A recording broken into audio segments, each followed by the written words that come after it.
আবার ধর্ম নিয়ে রাজনীতি করছেন, ধর্মীয় স্থান নিয়ে রাজনীতি করছেন। সহিষ্ণুতার কথা বলে যে আমাদের দেশের সংবিধান, আমাদের কবি লিখে গেছেন নানা জাতি নানা মত নানা পরিধান, বিবিধের মাঝে দেখো মিলন মহান। যখন ভারতবর্ষের ইউনিটি ইন ডাইভার্সিটির মধ্যে আছে, যারা আমরা লিবারেলিজম এবং সেকুলারিজমে বিশ্বাস করি, তাহলে তো উনি ফ্যানাটিজমের কথা বলছেন, উনি ধর্মান্ধতার কথা বলছেন। উনি এই রাজনীতিটা আমদানি করতে চাইছেন ওনার নিজের ব্যক্তিগত গদির লোভে, গদির স্বার্থে।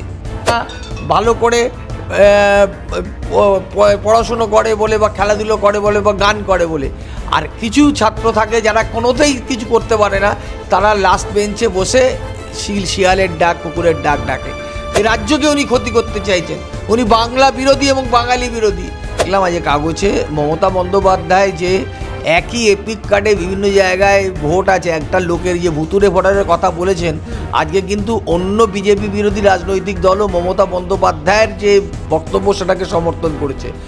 রোহিঙ্গা এইসব কথাবার্তা আমরা আগে তো শুনিনি, এখন দেখছি যে এই ধরনের মন্তব্য করে একটা বিভ্রান্ত এবং বিভাজনের রাজনীতি করতে চাইছেন। এটা খুবই খারাপ। কাল থেকে আমরা দেখতে পাচ্ছি রাজ্য বিধানসভায় বিজেপির বারে বারে ওয়াকআউট, আজকেও ঠিক ওয়াকআউট করে বেরিয়ে এসেছে এবং সেখানে দাঁড়িয়ে গতকাল স্পিকারের মুখের সামনে কাগজ ছুড়ে দেওয়া, আজকে কাগজ দেওয়া হয়নি, বাইরে থেকে কাগজ নিয়ে আসা হয়েছে এবং তার পরবর্তীতে দেখলাম আমরা যে ধর্মীয় স্থান, এই রাজ্যে ধর্মীয় স্থানগুলি সুরক্ষিত নয় বলে তারা দাবি তুলছেন এবং আগামীকাল বারুইপুর যাত্রা করবেন এবং তার পাশাপাশি গতকাল রাজ্যপালের কাছেও তারা বিজেপি বিরোধী দলনেতা শুভেন্দু অধিকারী থেকে শুরু করে আরও বিধায়করা মিলে কিন্তু রাজ্যপালের দ্বারস্থ হয়েছে। বিষয়টিকে কীভাবে দেখছেন? দেখুন, সংসদীয় রাজনীতিতে বিরোধী দলের কাজ হলো সরকারের যে জায়গাটা ফোকাস করলে যে কাজগুলো, সেই কাজগুলো যাতে পাবলিককে কাছে পৌঁছানো যায় বা সরকারের দৃষ্টি আকর্ষণ করা যায়। এখন যদি বিরোধী দলের কাজ হয় যে হল্লা পাকানোর, এবং প্রতিদিন সংসদীয় রাজনীতির বিধানসভা হলো রাজ্যের একটা আইনসভা, সেখানে গিয়ে যদি কাগজ ছুঁড়ে মারে, নানান ধরনের যাতা মন্তব্য করে, যে মন্তব্যগুলি সংসদীয় বাক্যর মধ্যে পড়ে না এবং নানান ধরনের ঘটনা ঘটায়, তো এটা তো তাহলে তো ওনারা ফ্লোরটাকেই ব্যবহার করতে চাইছেন না। আবার ধর্ম নিয়ে রাজনীতি করছেন, ধর্মীয় স্থান নিয়ে রাজনীতি করছেন, প্রতিদিন একটা রুটিন মাফিক রাজ্যপালের কাছে গিয়ে ওখানে একটা, এইটার তো ঠিক বিরোধী দলের কাজ হবে না।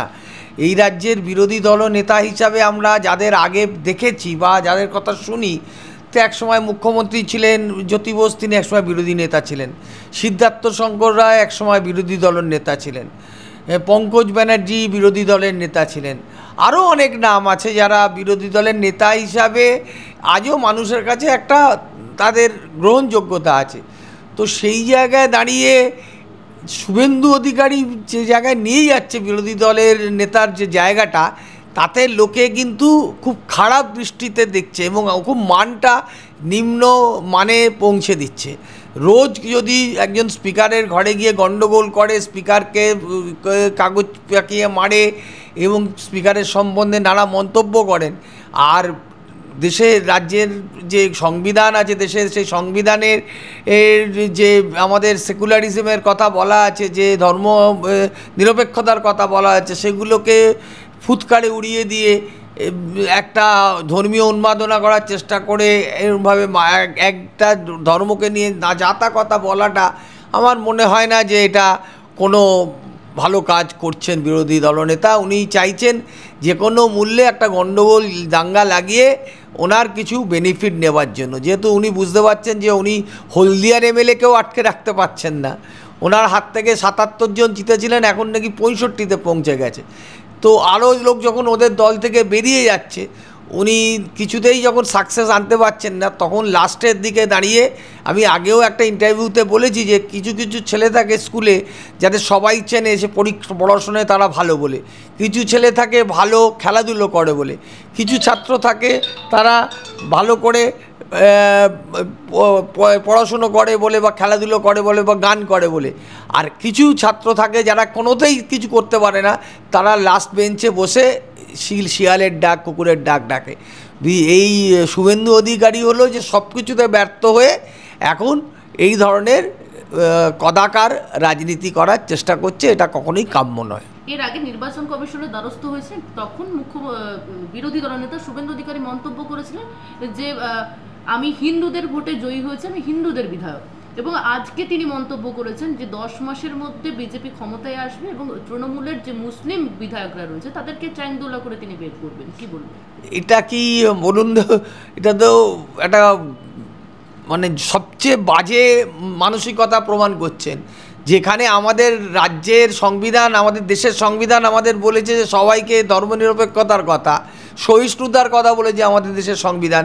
আমাদের কবি লিখে গেছেন নানা জাতি নানা মত নানা পরিধান, বিবিধের মাঝে দেখো মিলন মহান। যখন ভারতবর্ষের ইউনিটি ইন ডাইভার্সিটির মধ্যে আছে, যারা আমরা লিবারেলিজম এবং সেকুলারিজমে বিশ্বাস করি, তাহলে তো উনি ফ্যানাটিজমের কথা বলছেন, উনি ধর্মান্ধতার কথা বলছেন।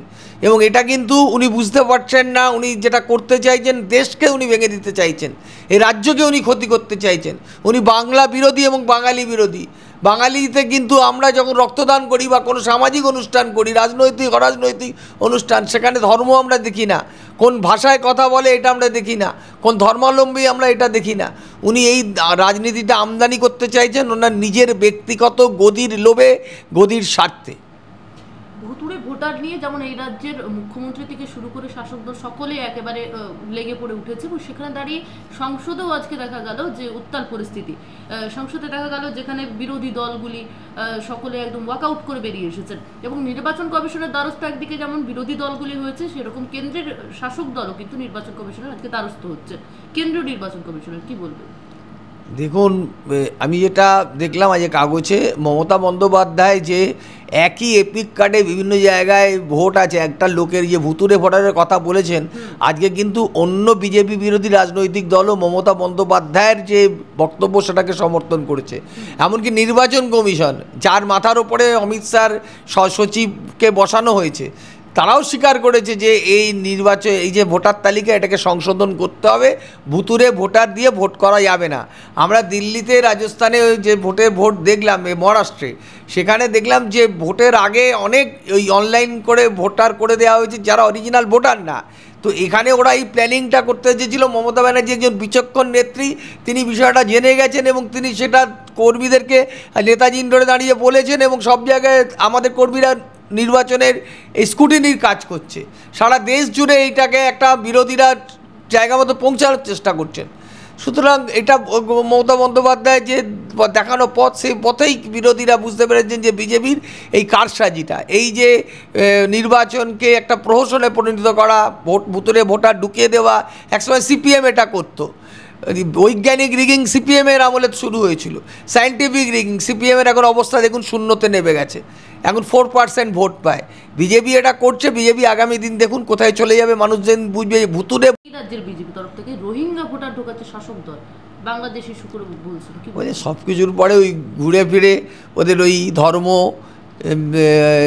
সংখ্যালঘু, মুসলমান, রোহিঙ্গা, এইসব কথাবার্তা আমরা আগে তো শুনিনি, এখন দেখছি যে এই ধরনের মন্তব্য করে একটা বিভ্রান্ত এবং বিভাজনের রাজনীতি করতে চাইছেন। এটা খুবই খারাপ গণতন্ত্রের পক্ষে। মানুষ এদের বক্তব্যকে খারিজ করবে, তৃণমূল কংগ্রেসের বক্তব্যকে গ্রহণ করবে বলে আমার স্থির বিশ্বাস। বিজেপির কি ইউএসপি এখন ধর্ম হয়ে গেছে? এছাড়া আমাদের রাজনীতি কী আছে? বেকার বলেছিল, সব বেকারই সমস্যার সমাধান করবে। নরেন্দ্র মোদীর আমলে সর্বোচ্চ বেকার হয়ে গেছে।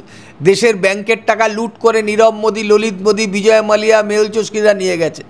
ব্যাংকের টাকা করে গিভ আপ করে দেওয়া হয়েছে। মানুষের কষ্টার্জিত অর্থ লুট হয়ে গেছে। দেশের অর্থনীতি পঙ্গি হয়ে গেছে। দেশের সমস্ত সম্পদ বিক্রি করে দিচ্ছে এরা পুঁজিবাদের কাছে।